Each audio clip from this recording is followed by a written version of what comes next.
Physics of study करेंगे बच्चों, जिससे हम लोग सीखने वाले हैं प्रूफ फॉर्मूले को।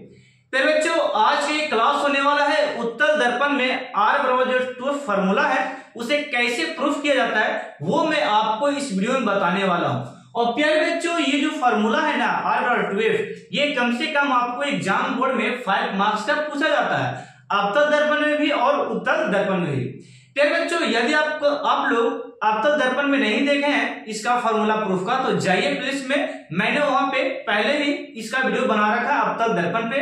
आज के जो सेशन होगा उत्तल दर्पण होगा पे बच्चों, और देन मैं इसके वीडियो भी लाने वाला हूं दर्पण सूत्र पे, अवतल में भी और उत्तल में भी, आप लोग वेट कीजिएगा, ठीक है ना। तो आज हम लोग यहाँ पे सीखेंगे उत्तल दर्पण में R बराबर 2 जो फॉर्मूला है उसे कैसे सिद्ध करते वो मैं आपको सिखाने वाला हूँ। फिर बच्चे आप लोग यदि 5 मार्क्स लेना चाहते हैं 5 मार्क्स, तो आप लोग वीडियो को स्किप मत कीजिएगा, मैं आपके लिए बेहतरीन वीडियो देने वाला हूं, देखिएगा। सबसे पहले मैं डिस्कस कर लेता हूं ये फॉर्मूले को, R बराबर 2F ये है क्या, R बराबर 2F ये फॉर्मूला पे बच्चों, ये फॉर्मूला एक्चुअली में है क्या वो मैं आपको बताता हूं। देखिएगा ये जो फॉर्मूला है R बराबर 2F और F बराबर R/2 यानी कि R/2, ये सबसे पहले ये बात होता है इसमें कि इसका संबंध क्या है, रिलेशन क्या है, ये आपके एग्जाम बोर्ड में कम से कम 2 मार्क्स का पूछा जाता है।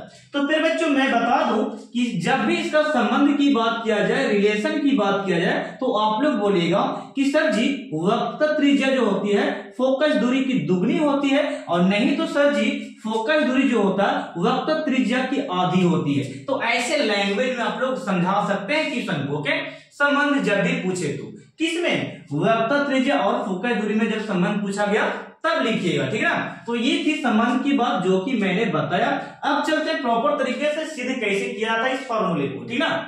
तो फिर बच्चे आप लोग पढ़े होंगे, यहाँ पे जरा देखिए, ये जो आपका है ये प्रधान अक्ष हो गया, और ये जो मैंने दर्पण पर यहाँ पे ड्रॉ किया है ये आपका उत्तल दर्पण है। बच्चों क्या है, उत्तल दर्पण, ये आपका हो गया उत्तल दर्पण, ठीक है। और इसमें हम लोग प्रूफ करने वाले हैं। जैसे कि बच्चों हम लोग P और F के बीच की दूरी को फोकस दूरी कहते हैं, जिसे हम लोग F से डिनोट करते हैं, स्मॉल f से। और फिर बच्चों P से लेकर C तक यानी कि ध्रुव से वक्रता केंद्र की बीच के डिस्टेंस को हम लोग वक्रता त्रिज्या कहते हैं, जिसे डिनोट करते हैं हम लोग RS से डिनोट करते हैं, R से डिनोट करते हैं, ठीक ना। तो ये था, ये डिफिनेशन में यहाँ पे बताने नहीं आया, सिद्ध कराने आया, ठीक ना। तो मैं परिभाषा यहाँ पे समझाने लगा। देखिएगा अब मैं प्रॉपर तरीके से नियम पे चलता हूं। सबसे पहले आप लोग जाने होंगे प्रकाश के प्रवर्तन के नियम क्या होते हैं। तो प्रकाश के प्रवर्तन के नियम पर बच्चों होता है ये कि आपतन कोण सर जी और प्रवर्तन कोण क्या होती है, बराबर होती है, जिससे हम लोग I और R का नाम देते हैं, I और R, यानी कि ये आपका आपतन कोण हो गया और ये आपका प्रवर्तन कोण हो गया। ये दोनों आपस में बराबर होगा कब, जब प्रकाश एक समतल जगह पर पड़ेगी और टकरा के वापस लौटेगी, यानी कि इस तरीके से। ये मान लेते हैं कि समतल दर्पण हो गया, ये आपतित किरण आया और ये टकरा के इस प्रकार चला गया, और इसके बीच में इस प्रकार जो खींचा जाता है ये अभिलंब होता है, यानी कि ये आपका अभिलंब है। ये क्या करें, ये आपका अभिलंब हो गया, ठीक है। और ये आपका आपतन कोण हो गया, प्रवर्तन का सॉरी ये प्रवर्तन कोण हो गया, और ये आपका आपतन कोण I हो गया, और ये आपका हो गया आपतित किरण। क्या हो गया, आपतित किरण, ओके। तो ये आपतित किरण और ये वाला क्या होता है, प्रवर्तित किरण। आप लोग ये सब जानिए थोड़ा सा, ठीक ना। 1 मिनट में समय लूं, ज्यादा नहीं लूंगा, चलिए ठीक है। तो देखिएगा ये I और R बराबर किसके नियम से, प्रकाश के प्रवर्तन के नियम से होता है। तो मैं यहां पे लिखता हूं डायरेक्टली कि सर जी हम लोग जानते हैं प्रवर्तन के नियम से,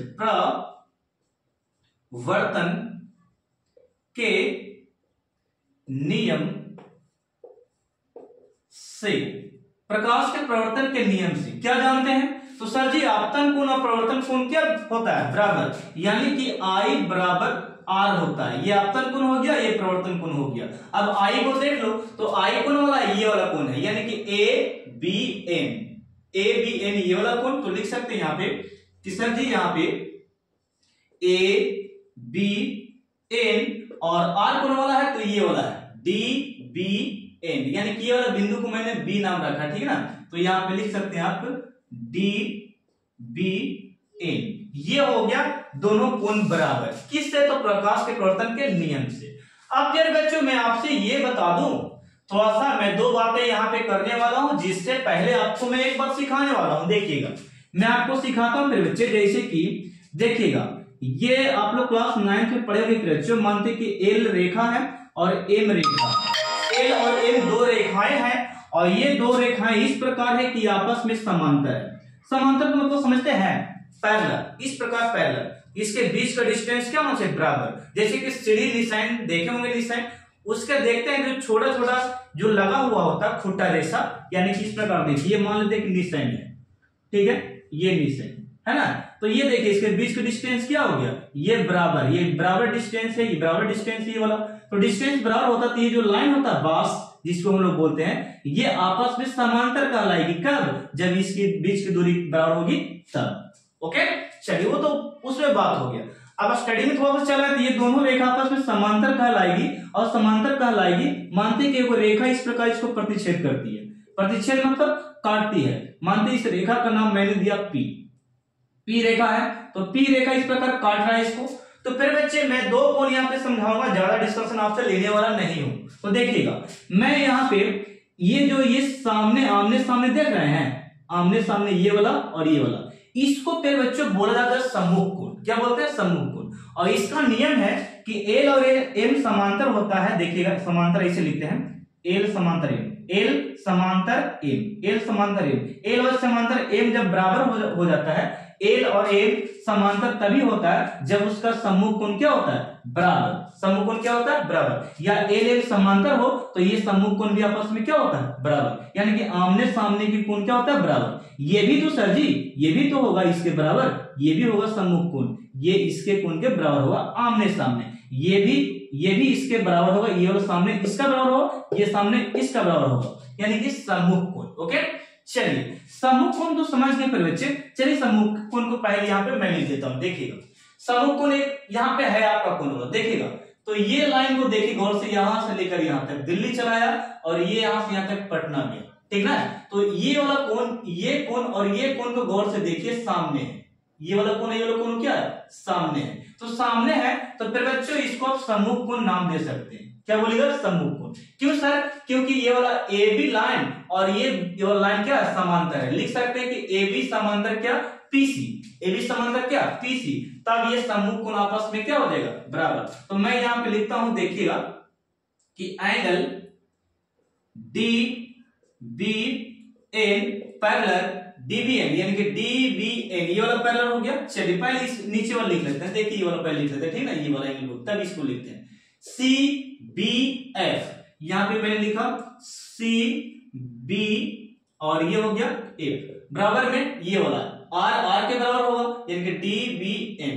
यहां पे मैं लिखता हूं डी बी एन के बच्चों, डी बी एन बराबर हो गया। अब यहाँ पे एक बात और मैं सिखाता हूं कि sir ji A B N तो ठीक है, ए बी एन बराबर हो गया किसका, देखिएगा ये वाला कोण और ये वाला कोण बराबर हुआ था, परिवर्तन के नियम से ये हो गया। और ये कोण किससे बराबर हुआ, तो सर जी बराबर इसलिए हो गया क्योंकि ए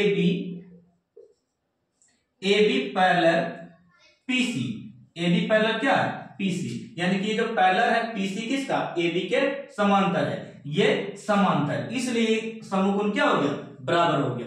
एक और बात इसमें मैं और भी सिखाता हूं, जैसे कि इसमें एक और कोण सीखने के लिए मिलता है। देखिएगा यहाँ पे सम्मुख कोण तो बराबर देख ली कैसे हो गया बराबर। अब यहाँ पे एक कोण मैं आपको और सिखाता हूं, जैसे बच्चों देखिएगा, जैसे कि संगत कोण बोला था, संगत एवं कोण होता है ऊपर में ऊपर के बराबर हो जाता है और नीचे में नीचे के बराबर होता है। संगत मतलब साथ वाला, संगत मतलब साथ वाला कोण। क्लास 7 में, क्लास 8 में, क्लास 9 में, क्लास 9 में ये भरपूर अच्छे तरीके से दिया, ठीक ना।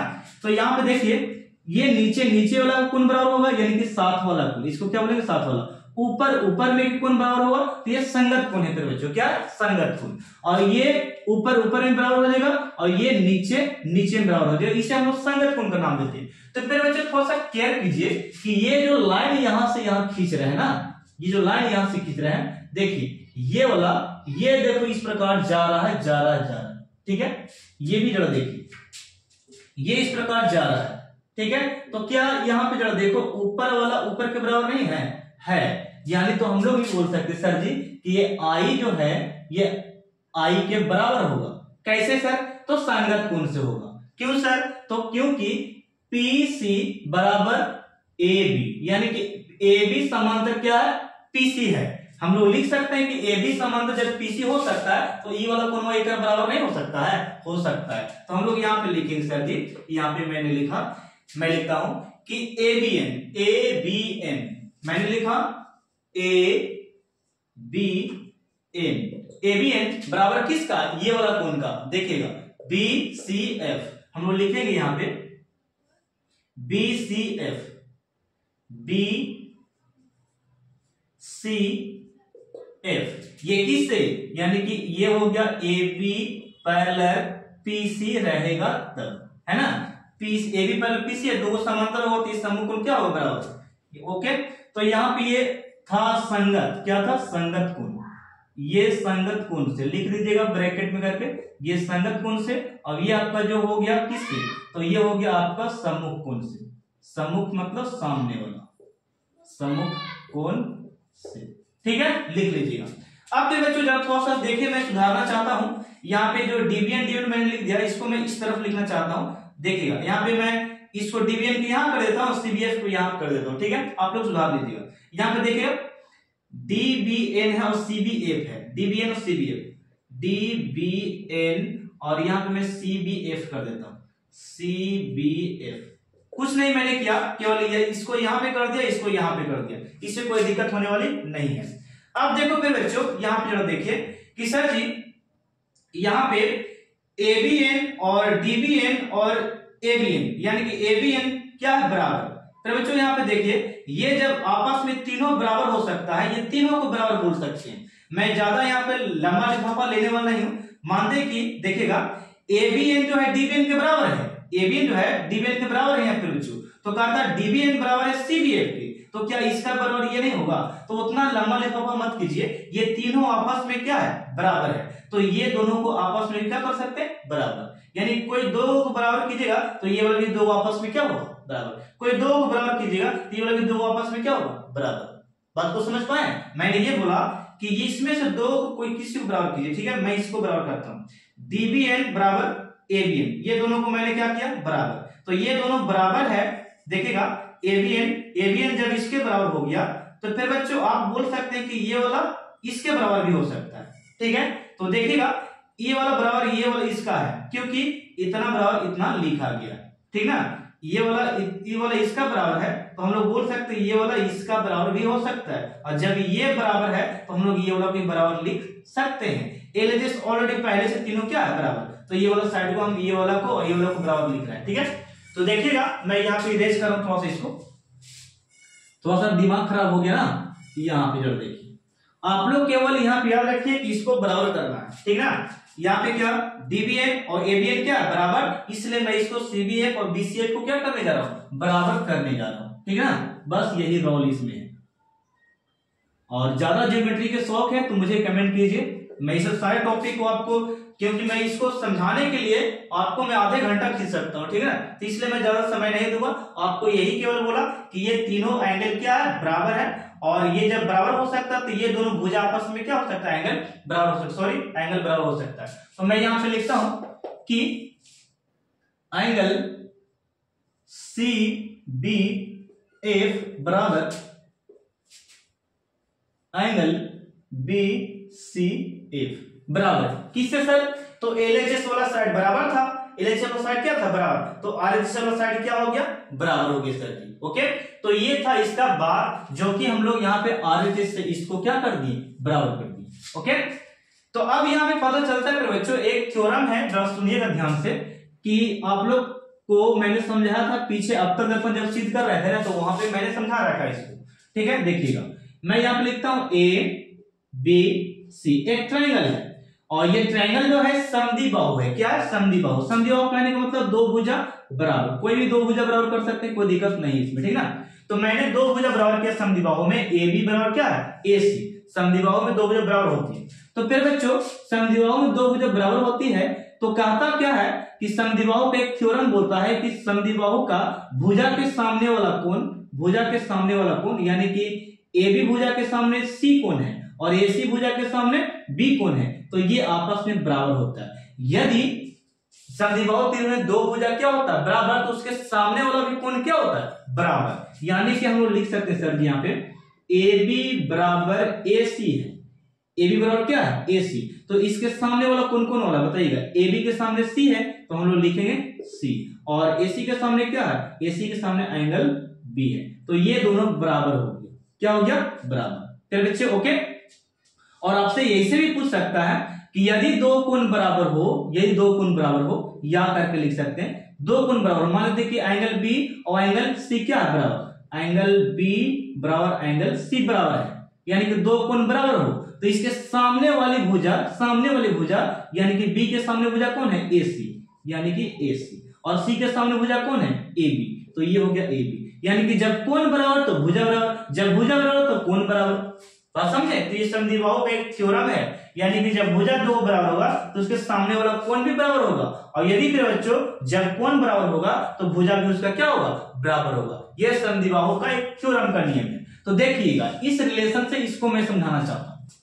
इस ट्रायंगल में देखो बीपीएफ में, बीपीएफ या पीबीएफ में, पीबीएफ में चलो या बीपीएफ में चलो, तो इस ट्रायंगल में देखेगा मैं लिख रहा हूं कि ये जो एंगल देखेगा, सॉरी ये वाला एंगल में है, ये वाला एंगल में, ये वाला ट्रायंगल, इस ट्रायंगल में, ये ट्रायंगल है, ये ट्रायंगल है, ठीक ना, सीबीएफ, सीबीएफ ये ट्रायंगल है। इस ट्रायंगल में मैं बात कर रहा हूं, इस ट्रायंगल में नहीं कर बच्चों, ठीक ना, इसको आपको नहीं देखना। ये और देखिए बीसीएफ ये ट्रायंगल है, तो मैंने यहां पर लिख रखा सीबीएफ, देखिए गौर से, सीबीएफ ये वाला एंगल, ठीक ना, सीबीएफ ये वाला एंगल, और फिर लिखता है बीसीएफ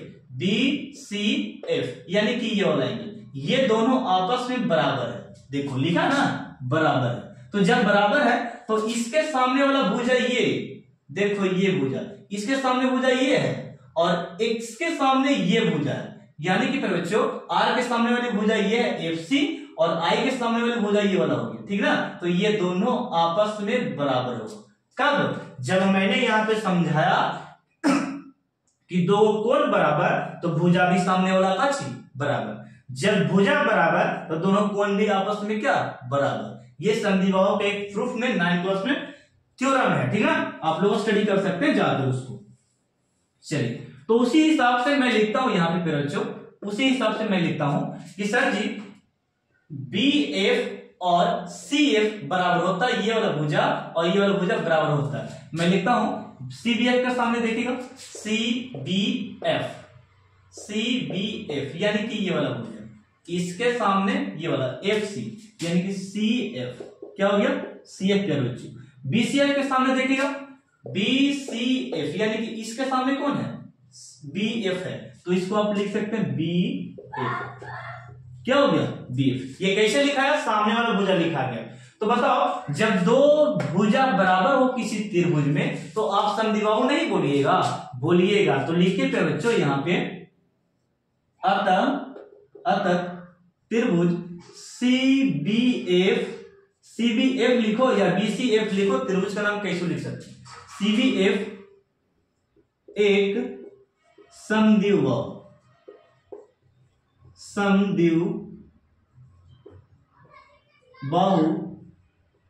त्रिभुज है। ओके, समद्विबाहु त्रिभुज है, त्रिभुज समझ में आया, ये क्या है समद्विबाहु त्रिभुज है। चलेगा, तो ये समद्विबाहु त्रिभुज तो हो गया खलास, इसका नियम हो गया फिनिश। अब मैं जो बातें बोल रहा हूं उसको थोड़ा सा अलग से लीजिएगा। मैं यहां पे लिख रहा हूं यदि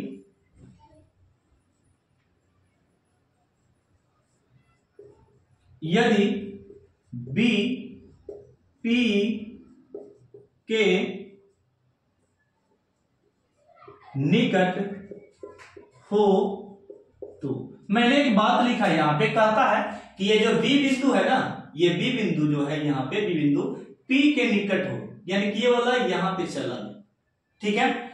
सपोज दैट ये बिंदु यहां पर जो ये लाइन जो देख रहा है बी एफ जो लाइन है, ये लाइन यहां पे चलाता है, ये बिंदु यहां पे यानी कि इस प्रकार, ठीक है, यहां पे चला है, इस सामने चला है, ठीक है ना। एक समय ऐसा हुआ कि बिंदु को खिसका कर यहां पे कर दिए, बी बिंदु को यहां पे कर दिए, तो पता चला लाइन यहां पे खिंचा रहा है। फिर पता चलता है कि ये बिंदु को मैं यहां पे खिसका देता हूं तो ये बिंदु यहां पर ये लाइन खिंचाता है। पता चलता है कि एक बार यहां पे मैंने खिसका कर रख दिया ये बिंदु को बी वाला को, तो लाइन ऐसे बन रहा है, एक बार और ये पता चलता है कि इसको मैंने यहाँ पे P पर लेके चला है, तो ये वाला B यहाँ पे चला है, तो पता चलता सर जी यही वाला तो लाइन था, जब इस पे लेके यहाँ पे लेके चला है तो ये दोनों आपस में कट हो जाता है, बराबर हो जाता है। कब? जब B P के निकट लाते हैं तब, यानी कि B को P के निकट लाएगा तब लिखा जाएगा कि BF बराबर क्या? PF। BF बराबर क्या? PF। कब? जब B को P के निकट लेके जाते हैं तब। तो मैंने यही लिखा कि सर जी यहां पे लिख सकते हैं आप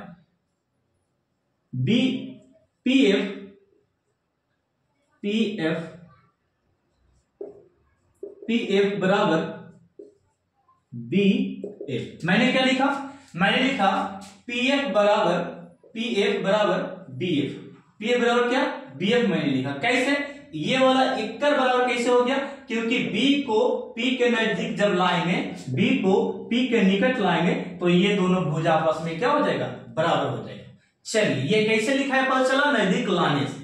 अब यहाँ पे क्या पता चलता है कि सर जी BF यहां पर भी है और BF यहां पर भी है, यानी कि RHS वाला साइड जो है आपस में बराबर है। RHS वाला साइड क्या है? बराबर। तो LHS वाला साइड को बराबर नहीं कीजिएगा।